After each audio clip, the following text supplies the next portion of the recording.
Well, Mary Barra seems to be at it again, making some interesting claims about Tesla, who she refuses to acknowledge exists, that were actually proven to be false. Now, in an interview with CNBC's Andrew Sorkin this past week, General Motors CEO Mary Barra shared some interesting alternative facts about Tesla and how much Tesla actually pays its employees. Hello, my friends. Welcome to the channel. You are watching The Electric Viking. My name is Sam Evans. Fantastic to see you here on the channel today. Now, I'm coming to you here from Melbourne, Australia. Beautiful place in the world. If you haven't been to Melbourne before, you should come and check it out one day. Now, unfortunately, we also qualify for the not so impressive distinction of being the world's most locked down state anywhere. But anyway, hopefully that's over with now.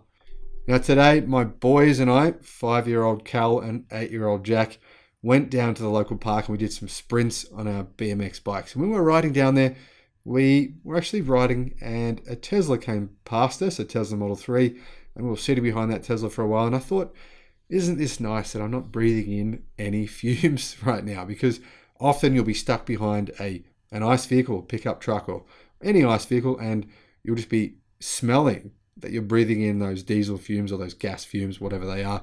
And, you know, I've made videos in the past about what those fumes are actually doing to you.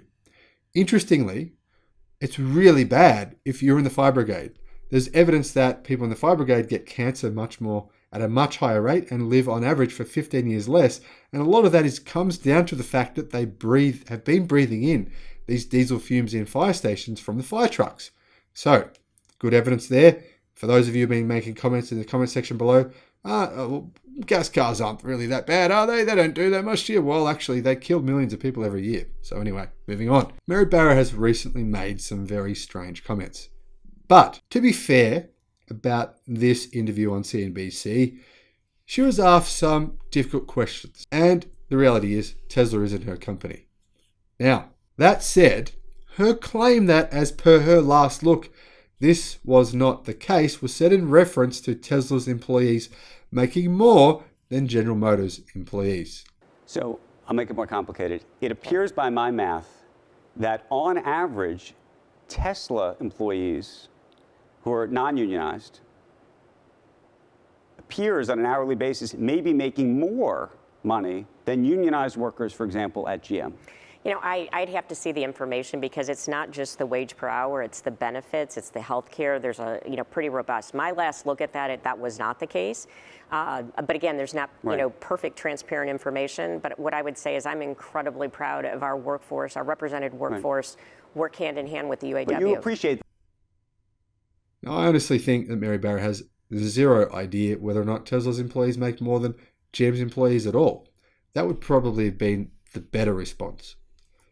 But she also insinuated that Tesla's employees don't receive benefits such as health insurance.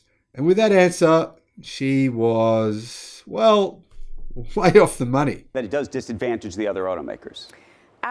I think that, again, everyone has that option to do that. I mean, people have taken different positions. What I can say is we feel working with the UAW together, we've made great strides in safety, in quality, in training. I mean, if you think about one of the other things that has to happen is a robust workforce that knows how to build electric vehicles.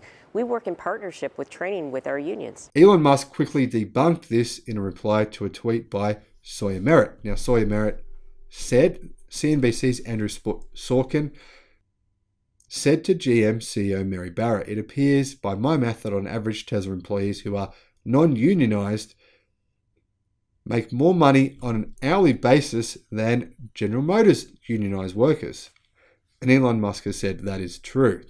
Tesla employees get health insurance, stock, and other benefits.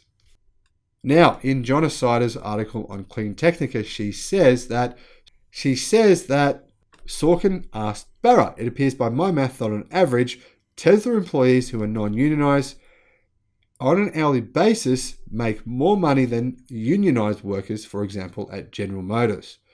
Barra replied to this, I'd have to see the information because it's not just the wage per hour, it's the benefits, the healthcare. It's pretty robust. My last look at that was not the case. But again, there's not perfect, transparent information. But what I would say is that I'm incredibly proud of our workforce. Our representative workforce works hand in hand with the UAW. Now, there is actually transparent information on this. I looked it up. I'll put a link in the description below to that transparent information.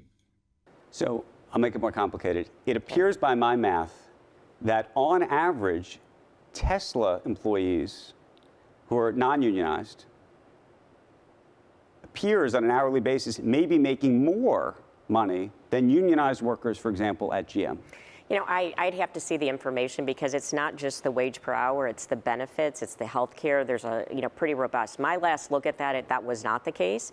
But again, there's not, perfect transparent information. But what I would say is I'm incredibly proud of our workforce, our represented workforce, work hand in hand with the UAW. Now, Sorkin went on to ask Barra if she appreciated that it does put the other automaker at a disadvantage for consumers to get subsidies when buying from unionized workforces. Although he didn't specifically name Tesla, the fact that he said automaker and not automakers plural suggested that he was clearly implying Tesla. Now, Barra replied, I think that again, everyone has an option to do that. I mean, people have taken different positions. What I can say is we feel that working with the UAW together, we've made great strides in safety and quality and training. I mean, if you think about one of the other things that have to happen, that is a robust workforce that knows how to build electric vehicles.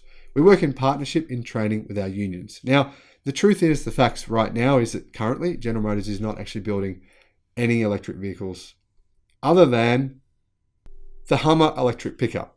But we don't know how many of those they're making or selling at the moment. We do know that General Motors has claimed, though, that they have enormous pre-sales for them. In fact, the number is so big, I'm not sure if it's true.